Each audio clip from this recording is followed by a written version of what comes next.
मन करता है कि मैं भी हार मान लूं, पर फिर मुझे याद आता है कि मुझे भी कुछ लोगों को गलत साबित करना है। Hello everyone, welcome and welcome back our channel and you are watching karma space 01। Morning का व्यू एंजॉय करने के बाद मैं सबके लिए चाय बना लूँगी और चाय बनाने के बाद मैं अपने स्टडी टेबल में आज के टारगेट को डिसाइड करूँगी।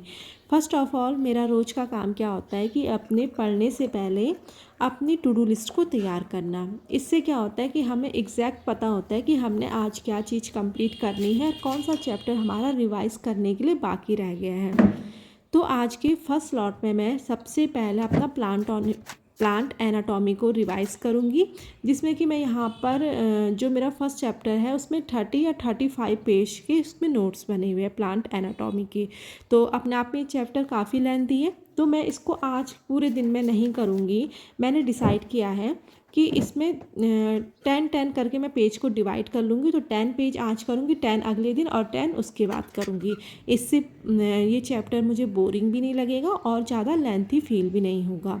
तो यहाँ पर मैंने अपने नोट्स बनाए हैं। आई होप आपको दिख रहा होगा क्लियर कि मैंने नोट्स कलरफुल पेन का यूज़ भी किया है और कलरफुल पेन से ही मैंने डायग्राम भी बनाए हैं।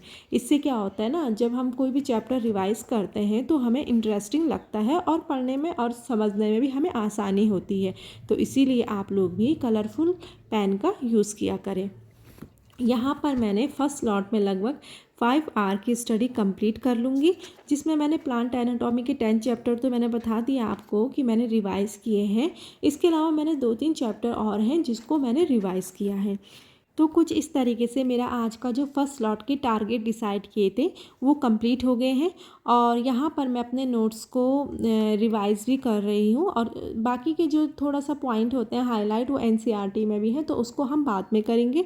और अभी तक मैंने अपने घर के कोई काम नहीं निपटाए थे। फर्स्ट स्लॉट कंप्लीट हो जाने के बाद मैं पहले अपने घर के बाकी के काम निपटा दूँगी, अपना लंच कर लूँगी और अपना नहाना भी कर लूँगी। मिलती हूँ आपको अगले नेक्स्ट स्लॉट में।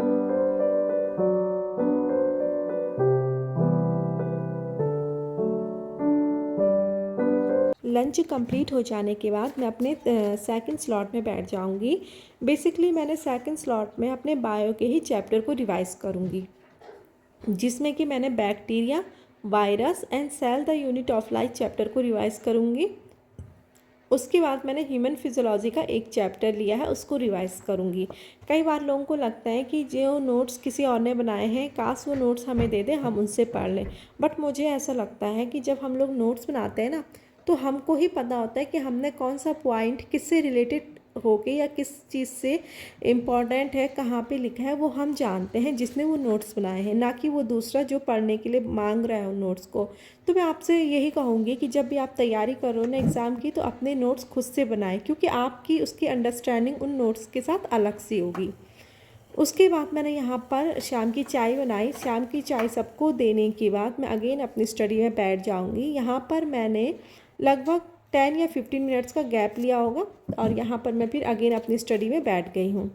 यहाँ पर मैं एक न्यू चैप्टर है इकोनॉमिक बॉटनी, उसको रिवाइज कर रही हूँ। बेसिकली इस चैप्टर में हमें ये दिया है जो हमारी इंपॉर्टेंट चीज़ें हैं, मतलब जैसे मसाले हो गए, ड्रग्स हो गए, हमारी जो दवाइयाँ जिनसे मिलती हैं उनके बॉटनिकल नेम्स के बारे में बताया गया है। तो उनको याद करूँगी और उनकी फैमिली के बारे में बताया गया कि किस फैमिली से वो चीज़ें आती हैं। तो पहले मैं बेसिकली सिर्फ उनके बॉटनिकल नेम याद करूँगी, उसके बाद मैं ही कुछ और चीज़ों को याद करूँगी। और यहाँ पर मेरा आज का जो टारगेट था 10 आवर की स्टडी का, वो लगभग कंप्लीट होने वाला है। और ये यहाँ पर रात के लगभग 9 बज जाएंगे उसको कंप्लीट करने के बाद। देन उसके बाद मैं अपना रात का डिनर बनाऊंगी, जिसमें कि मैंने पनीर की सब्ज़ी, गाजर का हलवा और एक बीन्स की सब्ज़ी बनाई थी। Hey buddy, thank you for watching. In case you have not subscribed my channel, we will meet again because life is circle.